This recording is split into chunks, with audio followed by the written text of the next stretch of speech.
नमस्कार मेरे प्यारे विद्यार्थियों। मैं अरुण सिंह हिंदी अध्ययन की इस कक्षा में आप सबका तहे दिल से फिर से स्वागत करता हूं। बच्चों, आज मैं आप सबके सामने जो कविता लेकर के प्रस्तुत हुआ हूं, उस कविता का नाम है गजल। गजल इस कविता को लिखने वाले जो कवि हैं उनका नाम है माणिक वर्मा। प्रस्तुत गजल में कवि माणिक वर्मा जी ने हम सबको जीवन में अच्छा कर्म करने के लिए प्रेरित किया है। गजलकार ने इस कविता के माध्यम से यह संदेश दिया है कि अपने रंग रूप से सुंदर दिखने के बजाय हमें अपने कर्मों से सुंदर दिखना चाहिए। इंसान का कर्म ही उजागर होता है, कर्मों से ही इंसान जाना जाता है, इसलिए हमारे और आपके कर्म अच्छे होने चाहिए। यही इस कविता के द्वारा कवि संदेश देना चाहते हैं। तो आइए कविता की शुरुआत करते हैं। कविता का की पंक्तियां आपके सामने हैं। आपसे किसने कहा स्वर्णिम शिखर बनकर दिखो, शौक दिखने का है तो फिर नींव के अंदर दिखो। स्वर्णिम का अर्थ होता है सुनहरा, शिखर का अर्थ होता है पर्वत की चोटी, और नींव का अर्थ होता है आधारशिला, बेस। कवि यहाँ पर कहते हैं इन मनुष्य से कि आपसे किसने कहा स्वर्णिम शिखर बनकर दिखो। आपसे ये बात किसने कह दी कि आप स्वर्णिम शिखर बनकर दिखो या आप स्वर्णिम शिखर बनो। हर इंसान अपने जीवन में स्वर्णिम शिखर बनना चाहता है। हर इंसान स्वर्णिम शिखर की तरह चमकना चाहता है। वह चाहता है उसकी चमक अर्थात उसकी सफलता जो है वह दुनिया के लोग देखें। इसलिए कवि कह रहा है, आपसे किसने कहा स्वर्णिम शिखर बनकर दिखो। हे मनुष्य, आपसे ये बात किसने कह दी? आपसे ये बात किसने कह दी कि आप स्वर्णिम शिखर की तरह बनो? आप उस स्वर्णिम शिखर की तरह अगर चमकोगे तो ही आपका नाम होगा। ऐसा है क्या? नहीं, ऐसा नहीं है। इसलिए कवि आगे कहते हैं, शौक दिखने का है तो फिर नींव के अंदर दिखो। अब आपके सामने बच्चा यहाँ पर देखिए एक इमारत का जिक्र हो रहा है, और वो इमारत है बुर्ज खलीफा। बुर्ज खलीफा जो बिल्डिंग है 163 163 मंजिला इमारत है। और आप समझ सकते हैं, जितनी ये ऊंची इमारत है उसकी नींव भी उतनी मजबूत होगी, उतनी गहरी होगी। हम और आप इस इमारत की चोटियों की तो तारीफ करते हैं, प्रशंसा तो करते हैं, लेकिन इसके आधारशिला की, इसके बेस की, इसके नींव की हम तारीफ करते हैं क्या? हमें उस नींव की तारीफ करनी चाहिए जिस पर ये पूरी इमारत टिकी हुई है। इसलिए कवि आगे कह रहा है ना, अगर आपको अपना नाम कमाना है तो आप उसकी नींव बन जाओ। अगर आपको अपना नाम कमाना है, सफल होना है, तो आप उसकी सफलता की नींव बन जाओ। इसलिए कवि आगे कह रहा है, शौक दिखने का है तो फिर नींव के अंदर देखो। कवि आगे कहता है, क्योंकि अगर आपको इतना ही दिखावा करने का शौक है, इतना ही शो ऑफ करने का शौक है, तो आप नींव के अंदर अर्थात जमीन से जुड़कर संघर्ष करते हुए महानता की ऊंचाइयों को प्राप्त करो। आप अपने जीवन में कर्म करो और उसी कर्म की बदौलत आप सफलता के शिखर पर पहुंच जाएंगे। इसलिए इंसान को हमेशा अपने जीवन में नींव से जुड़ा रहना चाहिए, उसे जमीन से जुड़ा रहना चाहिए, उसे डाउन टू अर्थ रहना चाहिए। क्योंकि आपने देखा होगा, अब्दुल कलाम जी एक गरीब परिवार में जन्मे, लेकिन उन्होंने पढ़ाई करके अच्छी शिक्षा हासिल करके वह एक सफल वैज्ञानिक बने।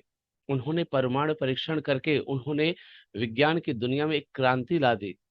उसके बाद हमारे देश के राष्ट्रपति बने।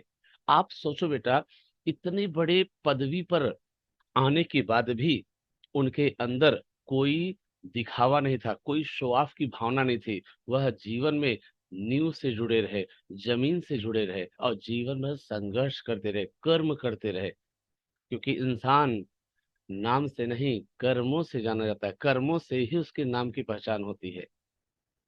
उम्मीद करता हूँ बच्चों यहाँ तक आपको समझा होगा। आगे की जो कविता है उसको हम पढ़ेंगे, लेकिन बच्चों अगर वीडियो पर आप नए हैं तो वीडियो को लाइक शेयर सब्सक्राइब जरूर कर दें और बेल आइकॉन का बटन जरूर दबा दें ताकि नया जब वीडियो आए तो आपको मिल सके। आगे कब कहते हैं, चल पड़ी तो गर्द बनकर आसमानों पर लिखो, और अगर बैठो कहीं तो मील का पत्थर दिखो। गर्द का अर्थ होता है बच्चों धूल, और मील का पत्थर दिखो का अर्थ होता है, या मील का पत्थर बनना का अर्थ होता है प्रभावशाली होना। अब बच्चों यहाँ पे आप देखिए, धूल का भी चित्र दिख रहा है और मील का पत्थर का भी चित्र दिख रहा है, क्योंकि धूल जो है हवा के झोंकों के कारण धरती से उड़ करके आसमान की उन ऊंचाइयों को छू लेता है और पूरे आसमान पर अपना अधिकार कर लेता है। और मील का पत्थर क्या करता है, मील का पत्थर जो है आने जाने वाले उस राहगीर को, उस पथिक को रास्ता दिखाने का काम करता है, रास्ता बताने का काम करता है, पथ प्रदर्शक का काम करता है ये मील का पत्थर, माइलस्टोन। तो कभी कहते हैं चल पड़ी तो गर्द बनकर आसमानों पर लिखो। कभी कहते हैं कि जिस प्रकार हवा अपने साथ, अपने संग धूल को लेकर के उड़ जाती है और हवा के प्रभाव के कारण धूल जमीन से उठकर आसमान की उन बुलंदियों तक पहुंच जाती है, वह धूल पूरे आसमान में, पूरे के पूरे आसमान पर अपना अधिकार कर लेती है। इसलिए यहाँ पर अगर देखा जाए बच्चों, धूल जो है एक तरह से इंसान को सीख दे रही है। वो ये सीख दे रही है कि मैं हवा की बदौलत, हवा के कारण, हवा के वेग के कारण मैं धरती से उड़ करके आसमान तक पहुंच सकती हूँ। आपके अंदर वो जोश है, वो जज्बा है, कार्य करने की एक लगन है, उसके द्वारा आप भी जमीन से उठ करके उन ऊंचाइयों तक पहुंच सकते हैं, उन सफलता के उस मुकाम को प्राप्त कर सकते हैं। तो आगे कवि कहता है, और अगर बैठो कहीं तो मील का पत्थर दिखो। यदि हम वक्त के साथ चलते हैं तो हमारी जीत की जो इबारत इबादत है, इबारत है आसमानों पर लिखी जाएगी, अर्थात हम महानता को हासिल करेंगे, कर सकेंगे। यदि पक्के इरादों से अगर हम कहीं बैठ भी जाएं तो इतने बेहतरीन तरीके से हम काम करें कि आप या हम दूसरों के लिए मील का पत्थर बन जाएं और दूसरों को रास्ता दिखाने का हम काम करें। अच्छे कार्यों से ही लोगों के दिलों में हम क्या कर सकते हैं, अपनी जगह बना सकते हैं। अच्छे कार्यों से लोगों के लिए हम और आप उदाहरण बन सकते हैं, नजीर बन सकते हैं। इसलिए इंसान को अच्छे कार्यों के द्वारा क्या करना चाहिए, लोगों को रास्ता दिखाना चाहिए। उस मील के पत्थर की तरह लोगों को पथ प्रदर्शक का कार्य करना चाहिए। आगे कभी कहते हैं, सिर्फ देखने के लिए दिखना कोई दिखना नहीं, आदमी हो तुम अगर तो आदमी बनकर दिखो। यहाँ पर ना कवि जो है रंग रूप की बात कर रहा है, क्योंकि बहुत सारे लोग हैं तरह तरह के स्टाइलिश कपड़े पहनते हैं दिखावा करने के लिए। अब आप सोचो, अच्छे कपड़े पहनने से, अच्छी वेशभूषा पहनने से आप सुंदर दिखोगे क्या? आपके कर्म ही सुंदर नहीं है तो अच्छे कपड़े पहन करके उस दिखावे से क्या मतलब है? इसलिए कवि कह रहा है, सिर्फ देखने के लिए दिखना कोई दिखना नहीं है। ईश्वर ने हम मनुष्यों को जीवन दिया है, हमें हमेशा सिर्फ सजना और संवरना या सुंदर दिखना ही नहीं चाहिए। मतलब इंसान का जो जीवन है वह केवल सुंदरता दिखाने में नहीं व्यतीत होना चाहिए। हमारे द्वारा किए गए जो काम है वो सुंदर होना चाहिए, क्योंकि जब हम काम सुंदर करेंगे तो अपने आप हमारा नाम क्या होगा, पूरे समाज में गूंजेगा, पूरे समाज में हम फेमस होंगे। हम सबको अपने जीवन में मानवीय गुणों को अपनाना चाहिए, क्योंकि मानवता से बड़ा कोई दूसरा धर्म नहीं है। आदमी हो तुम अगर तो आदमी बनकर दिखो। कवि कहता है कि अगर हम मनुष्य हैं तो समाज में हमें मनुष्य बनकर दिखना चाहिए, क्योंकि मानवता ही सबसे बड़ा गुण है, मानवता ही सबसे बड़ा धर्म है। समाज में हमारा व्यवहार ऐसा होना चाहिए कि सारा संसार हमें एक अच्छे मनुष्य के रूप में जाने। हमारी बाहरी सुंदरता ही कुछ काम नहीं आती है। हमारे अंदर जो गुण है वो भी सुंदर होने चाहिए, क्योंकि गुणों से ही इंसान जाना जाता है। अब्दुल कलाम का मैंने पहले उदाहरण दिया। अब्दुल कलाम जी दिखने में सुंदर थे क्या? नहीं, लेकिन उनके कर्म सुंदर थे। उन्होंने अपने कर्मों से लोगों के दिलों में जगह बनाई।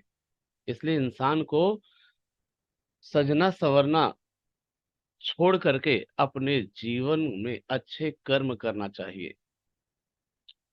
उम्मीद करता हूँ यहाँ तक आपको समझा होगा। आगे की पंक्ति को हम देखते हैं। कवि कहते हैं, जिंदगी की शक्ल जिसमें टूट कर बिखरे नहीं, पत्थरों के शहर में वो आईना बन कर दिखो। आईना अर्थात दर्पण, और शक्ल का अर्थ होता है चेहरा। अब यहाँ देखिए, पूरा का पूरा जो शहर है पत्थरों से बना हुआ है, और जब पत्थरों का शहर होगा तो उसमें रहने वाले जो लोग हैं वो कैसे होंगे? पत्थर दिल होंगे। वो कैसे होंगे? पत्थर दिल होंगे। इसलिए कवि कह रहा है, जिंदगी की शक्ल जिसमें टूट कर बिखरे नहीं। कवि कहते हैं कि मनुष्य को अपने जीवन में खुद से सुंदर, अपने जीवन को खुद से सुंदर और समृद्ध बनाना चाहिए।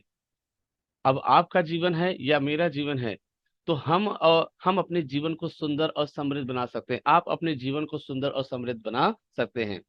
हमें ऐसा इंसान बनना चाहिए कि विपरीत परिस्थितियों में हम विचलित न हो, हम टूट कर कभी भी बिखरे ना। कभी आगे कहता है, मनुष्य को अपने जीवन की पहचान अर्थात जीवन की जो शक्ल है वह इस प्रकार बनानी चाहिए कि वह जीवन में कमजोर न पड़े, वह कभी भी टूट कर बिखरे नहीं, कभी भी जीवन में वह डगमगाए नहीं। इसलिए आगे कह रहा कवि, पत्थरों के शहर में वो आईना बनकर देखो। आज शहर में इंसान पत्थर दिल हो गए हैं। ऐसी परिस्थिति में इंसान को अपने सुख दुख को देखने के लिए स्वयं आईना की तरह पेश आना होगा। तभी वह अपने जीवन को प्रसन्न कर सकता है, क्योंकि आईना कभी झूठ नहीं बोलता है। बच्चों, अगर हम अच्छे कर्म करेंगे, अगर हम आईना के सामने अगर खड़े भी होंगे तो हम अपनी नजरों में गिरेंगे नहीं। और अगर हम बुरे कर्म करेंगे तो क्या होगा? आईना के सामने ही हम शर्मसार हो जाएंगे, अपने से ही नजर नहीं मिला पाएंगे। इसलिए इंसान का जो जीवन है अच्छा कर्म करते हुए व्यतीत होना चाहिए। आगे बढ़ते हैं।